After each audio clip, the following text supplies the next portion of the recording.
Welcome back to another foaling. Is this a vlog, I guess, at this point? Vlog, info dump, whatever it ends up being. I don't know. We'll find out. Just another foaling season thing. Ironically, with the very first foaling season video that I did, I had not actually planned for it, but it corresponded with when one of my personal mares foaled, which was the Golden Sense baby. Will you please stop cribbing? It's just rude. It's not good for you. She goes, it gets me high. Anyway, it corresponded with when my little Golden Sense baby was born. And so I figured that when my other personal mare, who is my final mare for this year, also gets close to foaling, I would do one for her because she's TikTok's favorite for whatever reason. Didn't know how that happened. Figured that, we would all just enjoy more stuff. Would you like to come over here so I can introduce you all? Introduce you to people who don't know you? I guess not. Hold on one second. For those of you who do not know who she is, this is Miss Jasmine, aka Hateful and Grateful. Before you ask where she got the nickname, basically her very first year that, TikTok met her, she was not a happy cookie. We made a lot of angry ears and we tried to bite and lunge at the door a lot. She's definitely mellowed since then. I think that last baby she had kind of chilled her out. She still does make angry ears, don't get me wrong. She's just never necessarily been, a super cuddly, warm and welcoming mare. She likes her space. Now that being said, this is her third baby this year. Yeah, she's carrying number 3. This is going to be an army mule. I'm really, really excited for this one. I have made guesses thus far, and I have so far been 100% correct this year. I think it's going to be a colt. Well, okay, I would like it to be a filly, but for whatever reason, in the back of my mind, I've just been it's gonna be a colt. So, this is honestly probably the biggest she's carried. If you can see up there, her butt is finally started to relax down. And she's also developed the tiniest little bit of wax. Now, here's the thing. Last year, she developed wax literally right before she foaled. Maybe at best an hour before she foaled. So obviously it's, but the year before that, she had wax for a whole month. So really, she does also have a habit of falling during the day. So it's a whole thing. I had a feeling she was going to go this weekend simply because it's Land Rover and she likes to go when it's most inconvenient for me. But also, even if she doesn't go today, tomorrow, there's always a possibility of this weekend simply because I don't work this weekend. Isn't that right? She's like, yeah, you actually you have been very happy ears today. And so I'm wondering if you're going to go within the next 24 hours. But yeah. What are we gonna have, huh? She goes, what do you mean what we're gonna have? You mean what am I gonna have? I mean, you love your babies and I'm the one who give them to you. So, we're co-parenting, right? She's like, co-parenting my ass. What are you doing? Yeah, see, normally she's not this friendly. If she goes to what she did last year, I'm very much expecting a baby in the next 12 to 24 hours. Because she's normally not this cuddly. Beep, beep. So, yeah. We're just going to wait for her. She might make a liar out of me. She might make me wait a whole month. But I guess we'll see. I'm doing Land Rover stuff, so I'm sure she'll just go out of spite. So, it's now Friday. Like I said, part of the reason I thought for sure she was going to go this weekend, and I had made this guess way back when she first came into the foaling barn, which was almost a month ago. But I had said, I was pretty sure she's going to go during Land Rover weekend, because anyone who has foaling mares, that we can tell you, they're always going to do it when it's most inconvenient for you. And Land Rover is the one weekend I willingly plan every year that I'm I'm going to go out, I'm going to have fun. I'm going to ignore everything that's happening, and I'm just, this is the one thing I do every year. And when I looked at when she was due, I was just oh, yeah, that's what she's going to wait for. Anyway, so she didn't fall last night. She's minorly uncomfortable. We did have another baby last night though, which I'm very glad because she's been driving me up a wall. I've been waiting for her to foal. But do you want to show everybody what you look like now? You gotta look at the, there's a baby. You want to show everyone your tatas? I know, I smell like a baby. There's still fresh baby smell on my hand. Very interested. Yeah, I know it's not yours though. Yours is still inside you. Anyway, first things first, you can kind of see like the rapid tornado path she created, where she was pretty uncomfortable last night, so she walked quite a bit. And another thing is when you look at these stalls, because I have not picked anything or cleaned anything yet, this is just from the night, you can see there's like, and I know this sounds weird, there's kind of more regular piles of poop, but then throughout the night they became smaller, flatter piles. That's just them kind of cleaning themselves out, which is another indication that they might be getting closer. Baby has definitely been a little bit more active. This has been a fairly quiet baby in utero. Yes, you can see when babies move. For this kiddo has been minorly quiet until the past like 48 hours. I've noticed a lot more movement. But also, if you remember how yesterday's wax was, it was itty bitty little. This is significantly more. It's still pretty dark yellow rather than white. She's definitely really relaxed behind. So yeah, I think, like I said, I thought for sure that she was going to do it like, sometime this weekend. When I looked at her yesterday, I kind of was like, I think we're closer to Friday, Saturday. Friday, which is today, oh my god, I'm definitely gonna be a little more sleep deprived for sure. It's also supposed to storm, so with a combination of me not having any sleep and thunderstorms and the fact we have the dentist later today, I'm more than sure she's either is gonna pick then sometime or she's gonna wait till Saturday, which is technically my night off. I mean, I'll be around, but I'm not the one out here babysitting her. So do you have any words of wisdom to give? She's like, I'm gonna leave, actually. It's what's about to happen.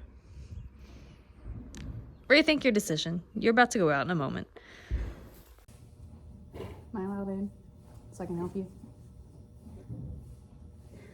Probably not.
So Jasmine has officially had her baby. Not gonna lie, I was kind of hoping to get like more video of like the actual foaling process, and then I caught the first steps, and I was gonna like, you know, show the nurse like for the nursing for the first time and all that. Except for, it's been a chaotic night. Literally, as I was foaling her, a horse trailer was pulling in to drop off a horse, and I had to call them, and I was like, hold on a sec, like I need 10 minutes because I'm foaling a mare. I need y'all to wait.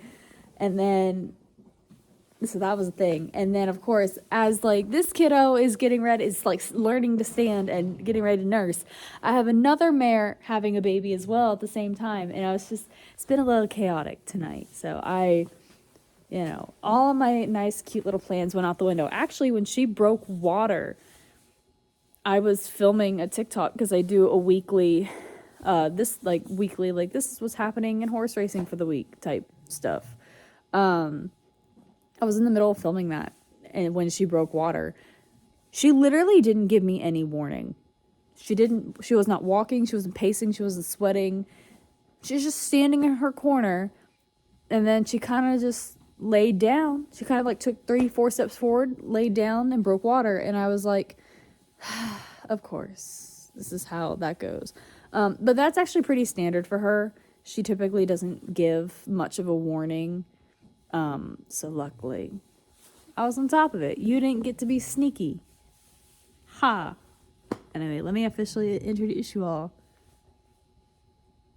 to this kiddo. I thought someone was making noises. But Jasmine officially is a boy mom for the first time. She had a little army mule colt. Everything's been great. Mama's been fine. She has, you know, been doing everything she's supposed to. She's been laying down, taking her naps, feeding baby, taking care of everything. Baby's up and down on his own and nursing, and everything's working. When he actually stands, I can show you a little bit better. He's definitely a little bit taller than his sisters. And obviously they change so much within a span of like 48 hours when they unravel.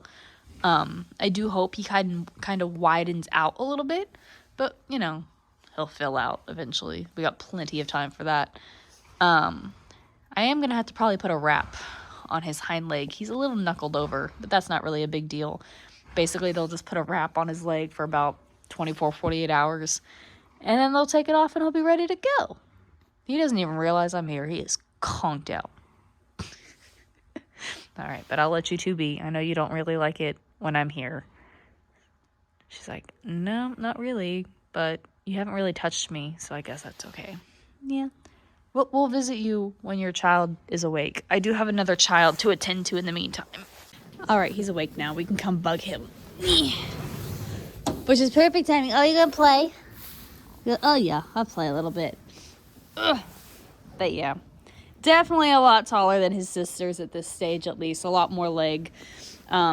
They fill out and change a lot within 48 hours. Bless you. So it'll be interesting to see how thick he actually gets. I don't expect him to be as thick as the Spicer sister he has, but we'll see. And as you can see, what I was talking about with that foot, see how this one on the one closest to us is, you know, it's flat like it's supposed to be. And the one with the white, he's kind of just walking on his toe. We'll just put a bandage on it. We'll wrap it, you know, get it all straightened out. It's really not that big of a deal.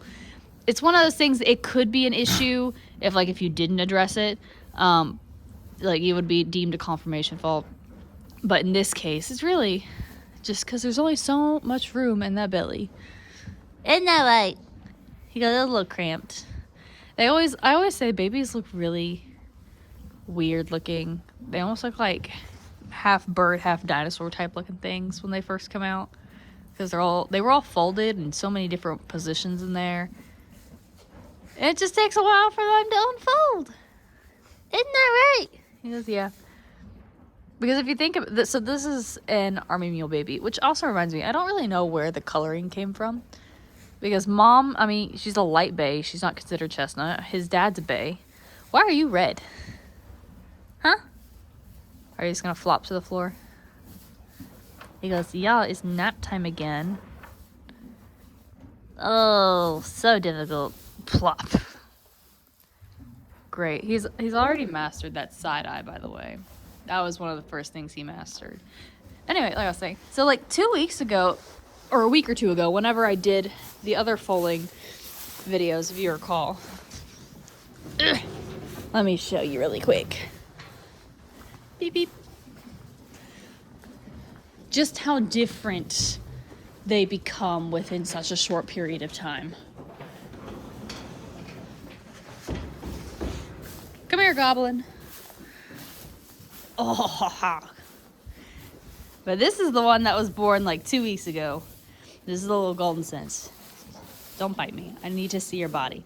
Just look at how much he's filled out. You look like a real pony. He goes, yes, I got real pony teeth now too. He's nicknamed Goblin now because of this. He thinks humans are delicious toys. Don't appreciate it. I will knock you out. He's like, no, you won't. I'm adorable. It's still very up for debate. Yes, I have no problem castrating you early. He's like, bet. But yeah, so that's always kind of the fun part. You always have a base idea because the bones are, the bones are what they are. The structure is what they are. Don't do it. But it's always just cool to see exactly how they're going to fill out. Like, look at that body. Look at that body. He goes, yeah, I know. I'm sexy and I know it. Yeah. You little pain butt.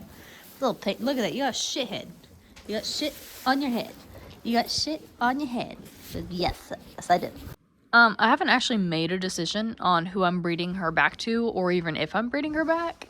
Kind of just, the reason for that is she's never really been a horse that gets pregnant on the first try, and also she always goes way past her due date. She is 2 weeks past her due date, which is actually not bad compared to other times. But also, it's end of April, almost May, so that means if we breed her, if everything goes, according to the way it's supposed to, there would be a good chance that we would have a early to mid-May baby next year. Early May, I mean, it's fine, but her babies already tend to be babies that mature a little bit later. So it's just a thought process, and I also haven't even picked a stallion, so it's, I don't know. I figured maybe I'll play it by ear. If something interesting pops up, I might give her just one chance. But overall, I'm kind of leaning to just skipping for this year, or skipping not having a baby next year. We'll see. Do you want a break? I kind of want a break. My wallet wants a break. Breeding horses is expensive. Yes, it is. She's like, yeah.